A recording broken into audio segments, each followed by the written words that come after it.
मुजफ्फरनगर से बड़ी खबर है। राष्ट्रीय सैनिक संस्था की स्थानीय इकाई ने प्रेस वार्ता में सैनिकों को किसान जैसी आयकर छूट देने की मांग उठाई। संस्था के अध्यक्ष प्राप्त कर्मेंद्रपाल त्यागी ने कहा कि सिर्फ सम्मान की बात कह देने से काम नहीं चलेगा, सैनिकों को आर्थिक राहत भी मिलनी चाहिए। उन्होंने हालिया सैन्य कार्रवाई ऑपरेशन सिंदूर और कारगिल युद्ध ऑपरेशन विजय, बालाकोट हवाई हमले जैसे ऑपरेशन का जिक्र करते हुए बताया कि सेना ने देश की सुरक्षा में हमेशा अग्रणी भूमिका निभाई है। पूर्व सैनिकों ने कहा कि अधिकांश जवान कम उम्र में सेवानिवृत्त हो जाते हैं, फिर भी उनके वेतन पर आयकर काटा जाता है, जो न्यायसंगत नहीं है। संस्था ने केंद्र सरकार से अपील की कि जवानों को किसान जैसी आर्थिक राहत देकर उनका सम्मान सुनिश्चित किया जाए।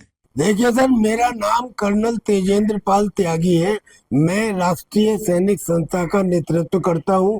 आज मेरे साथ में हमारी राष्ट्रीय सैनिक संस्था की उत्तर प्रदेश इकाई के प्रदेश अध्यक्ष कैप्टन केपी सिंह हैं और मुजफ्फरनगर इकाई के अध्यक्ष गौरव सेनानी मनोज जी हैं और पूर्व अध्यक्ष अशोक कुमार जी हैं।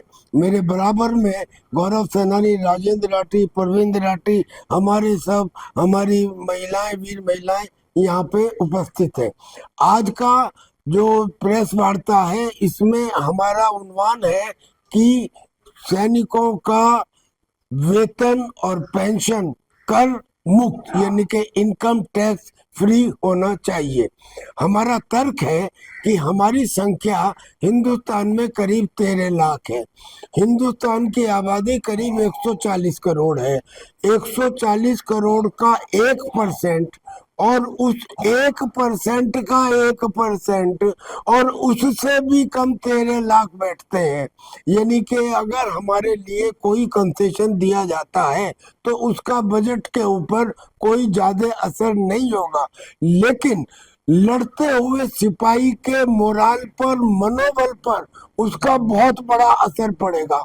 वर्तमान की परिस्थिति ऐसी है कि पता नहीं कब ऑपरेशन सिंदूर पार्ट 2 शुरू हो जाए।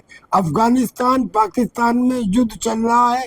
पाकिस्तान अंदरूनी हालतों से इतना परेशान है कि अपनी आवाम का ध्यान भटकाने के लिए कब हिंदुस्तान की तरफ कोई एक्शन शुरू कर दे, हमें तैयार रहना है। ऐसे में लड़ते हुए सिपाही के मनोबल को बढ़ाने के लिए और एक जायज डिमांड, क्योंकि उसने जितनी रफ्तार से हिंदुस्तान को विजय दिलाई, हमारा और हमारे राजन छिब्बर सर का ये कहना है कि जिस गति से हमने हिंदुस्तान को विजय दिलाई, उसी गति से सिपाहियों का इनकम टैक्स भी माफ कर दिया जाए। और चूंकि आप सिपाहियों को जवानों के साथ जोड़ते, किसानों के साथ जोड़ते हैं, जवान और किसान कहते हैं, किसानों का इनकम टैक्स पहले ही माफ है, लिहाजा इनका भी माफ कर दिया जाए।